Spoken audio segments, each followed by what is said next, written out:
Friends, welcome to Manjula's kitchen official. ఈరోజు నేను పప్పుచారు చేస్తున్నా. కావాల్సిన ఐటమ్స్ చెప్తాను, చూడండి. కందిపప్పు, చింతపండు, పసుపు, ఎండుమిర్చి, జీలకర్ర ఆవాలు, అల్లం వెల్లుల్లి పేస్ట్, ఉప్పు, ఆయిల్, పచ్చిమిర్చి,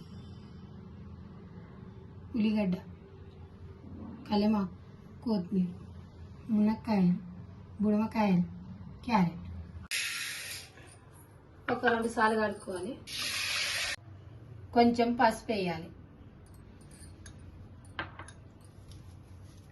కొంచెం కలమాకు వేయాలి, కొంచెం ఆయిల్ వేయాలి,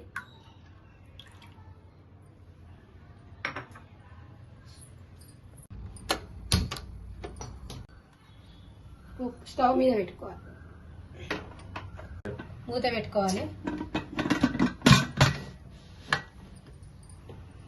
ఒక 4 విజిల్ రావాలి.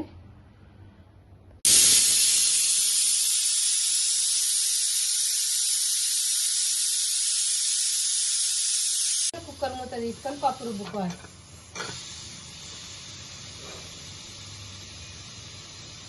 నాలుగు విజిల్ అయినాయి, ఇంపుతుంది. ఇప్పుడు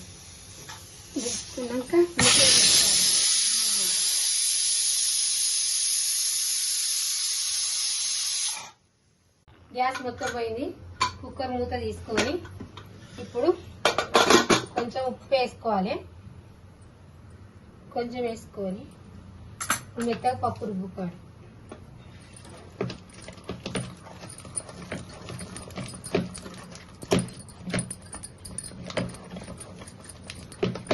చింతపండు నానేసుకొని నీళ్ళలో వేసుకుంటాం కదా, అది పులుసు విరుచుకొని జాలతో జాలి పట్టుకొని పెట్టుకోవాలి.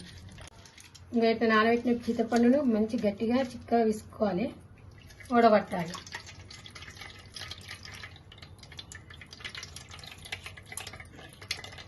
ఒక 2 సార్లు ఉడబట్టుకోవాలి నీళ్ళలో వేసుకొని. ఇంకొక బౌల్ పెట్టుకుంటున్నా, ఇందులో పోసి పెట్టుకోవాలి. ఆయిల్ పోస్తున్నా.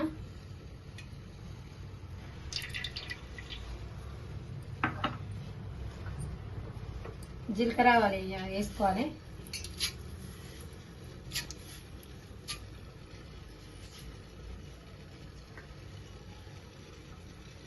ఇప్పుడు ఎండుమిర్చి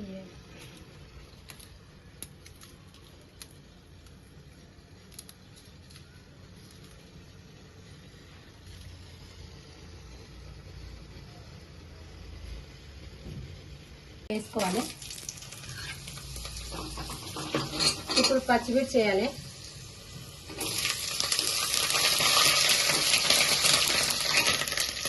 ఇప్పుడు ఉల్లిగడ్డ వేసుకోవాలి.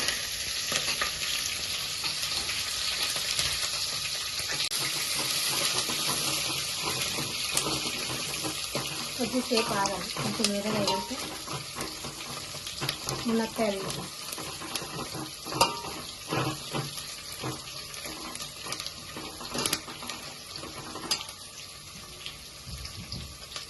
మునక్కాయలు వేసుకోవాలి. క్యారెట్ వేసుకోవాలి. బుడమకాయ వేయాలి.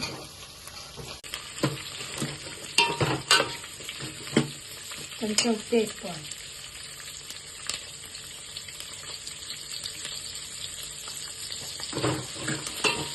కొద్దిసేపు ఉప్పు వేయాలి. నూనె ఉడకాలి. ఆకులు రుచుకొని వేసుకోవాలి. ఒక 4 పీసులు వేసుకుంటాయి.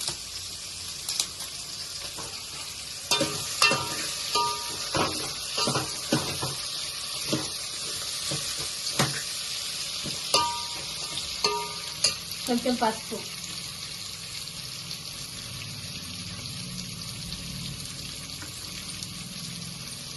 కొంచెం వెల్లిగడ్డ పేస్ట్,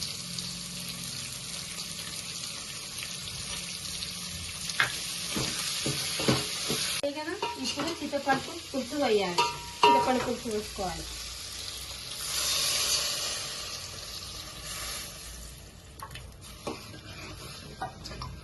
ఇప్పుడు కడిపెట్టిన కలెమాకు వేసుకోవాలి. కడిపెట్టిన కొత్తిమీర వేసుకోవాలి.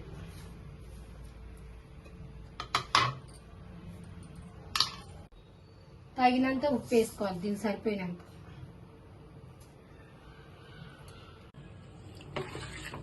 కలుపుకోవాలి. కలుపుకొని జర మంచి మసాలాలే బుడమకాయ మునక్కాయలు మంచి నూనె పులుసులు ఉడికిన తర్వాత పప్పు రుబ్బుకొని పోసుకోవాలి మెత్తగా. పప్పు ఇప్పుడు మెత్తగా రుబ్బుకున్నా కదా, ఇది ఆ పులుసులో మసిలింది కదా, పులుసులో పోసుకోవాలి. పులుసులో పోసుకొని మంచిగా కలుపుకోవాలి. మళ్ళీ కొద్దిసేపు మసలనియాలి. మంచి పప్పు గిట్ట వాళ్ళ మసాలాలు మంచిగా ఒక 10 నిమిషాలు. 10 నిమిషాలు అయింది కదా, ఇప్పుడు స్టవ్ ఆఫ్ చేసుకుంటున్నాం. బౌల్లోకి తీసుకోవాలి. ఇప్పుడు పప్పుచారు రెడీ. నా వీడియో అయితే మీకు నచ్చినట్టయితే లైక్ చేయండి, షేర్ చేయండి, సబ్స్క్రైబ్ చేసుకోండి.